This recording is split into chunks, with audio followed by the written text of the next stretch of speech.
Democrats on the House Oversight Committee are releasing brand new photos from the estate of the late convicted sex offender Jeffrey Epstein. And they show powerful figures like President Trump, Trump advisor Steve Bannon, and former President Bill Clinton. None of those released images depict any sexual misconduct, nor are believed to depict underage girls. It was not immediately clear when or where they were taken, or by whom, for that matter. I want to go live right now to CNN anchor and chief White House correspondent Caitlin Collins, who's been working the story for us. Caitlin, what are we learning from these new images?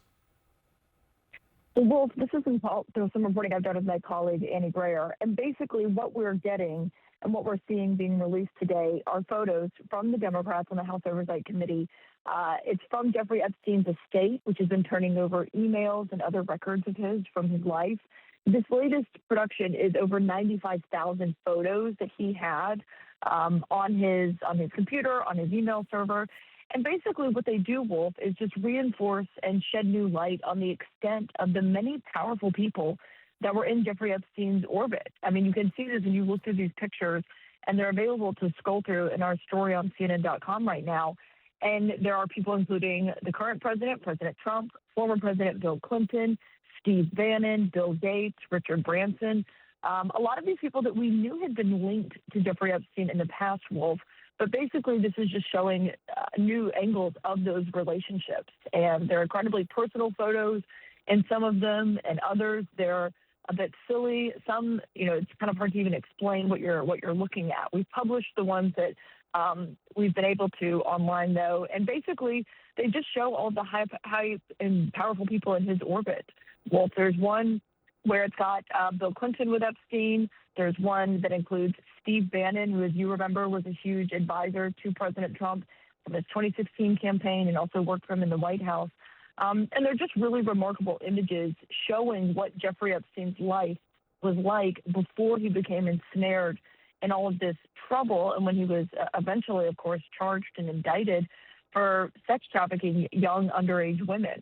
And I should note, Wolf, as you noted, none of the pictures that we're releasing today that we've gotten our hands on show any sexual misconduct. We don't believe any show any underage girls. It's really speaking more to Jeffrey Epstein's life and what that looked like.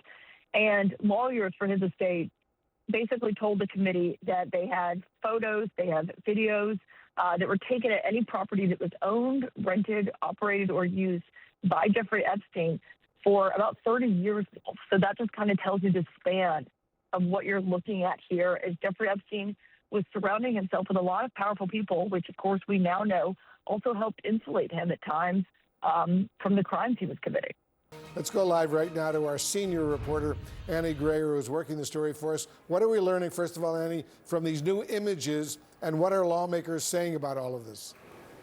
Well, Wolf, there are 19 images released by the Democrats on the House Oversight Committee, and they're still combing through over 95,000. But these photos really give us an inside look into the most powerful men in the world that Jeffrey Epstein was connected with. And 3 of those photos include President Donald Trump. One of them is with the president and 6 women whose faces are blurred out. There's another photo of the president and 1 woman whose face is blurred out, and a third photo of the president, Epstein, and a woman whose face is not blurred. Then there is a photo of what appears to be a box of novelty condoms with President Trump's face on it, with a price tag of $4.50 with the caption saying, "I'm huge." And Trump is not the only one who is featured in these photos. There's also images of Alan Dershowitz, Bill Clinton, Bill Gates, Woody Allen. These are some of the most powerful men in the world that have been known to be connected to Epstein previously, but these photos just provide more context on their relationship. There's no evidence of sexual misconduct or sexual activity in these photos, and it doesn't appear that any of the women in these photos are underage, but they come from Epstein's Gmail account. It's unclear who took these photos or what the context was around them, but it's part of the Oversight Committee's broader investigation into Epstein, where they've received thousands of documents. Listen to the top Democrat on the Oversight Committee who spoke with reporters this morning upon these new photos release. It will take days and weeks to ensure that we got those photos and that a redaction is done in the appropriate way. Let me just also say that Clearly, we have put out, I think maybe 15 to 20 of those photos this morning. Democrats have. We will continue to put out more photos in the days and weeks ahead. But I just caution folks that the redaction process and ensuring that we are protecting the survivors and the women who were abused by Epstein are protected. Now, Republicans on the panel who are also conducting this investigation are accusing Democrats of cherry-picking photos here because, again, these are only 19 photos released over the 95,000 that the committee will have access to and start combing through. But all of this comes as we are waiting for the Department of Justice to release all of the files it has on the Epstein case in its possession that is required by law after passing in Congress last month. Clearly, there's been an enormous amount of information that have been provided to Congress and the Justice Department, for that matter, from the Epstein estate. Do we anticipate there's a lot more still to come? Well, that is a moving target, Wolf, but this investigation is ongoing, and the Epstein estate has been extremely cooperative with the committee and provided some of the biggest bombshell pieces of information that we've received so far, including that birthday book from over the summer where President Trump appeared to have written a birthday note to Epstein. So there's a lot of treasure trove of information in there, and we'll wait to see if any more comes out.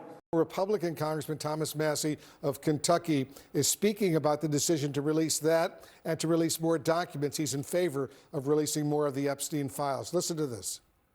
But we'll see. Have you seen some of these photos that Democrats on the House Oversight Committee put out this morning from the Epstein estate? I have not.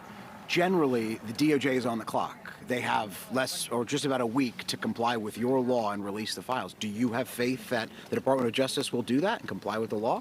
I've been encouraged. They went back to the three judges and asked them to release grand jury material in light of the Epstein Files Transparency Act. And all three judges have reversed their prior stance, but for a good reason. They cite the Epstein Files Transparency Act. So you've got three grand juries that are going to release all their materials, redacted with the victims' names, to the DOJ.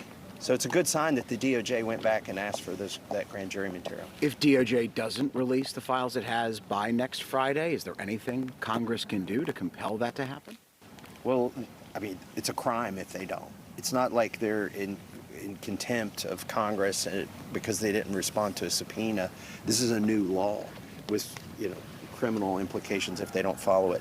But I was encouraged, again, by the fact that they went back to these three judges and got the judges to release the grand jury material to the DOJ. Thank you. Is that grand jury material enough, do you think, No. to comply with the law? No, the grand jury material is just a small fraction of what the DOJ needs to release, because the FBI and DOJ probably has evidence that they chose not to take to the grand jury, because the evidence they're in possession of would implicate other people, not Epstein or Maxwell. So the grand jury material is probably going to just be mostly facts and evidence that was used to convict those two. And what we want to see are the facts and evidence that the FBI and the DOJ have never given to a grand jury.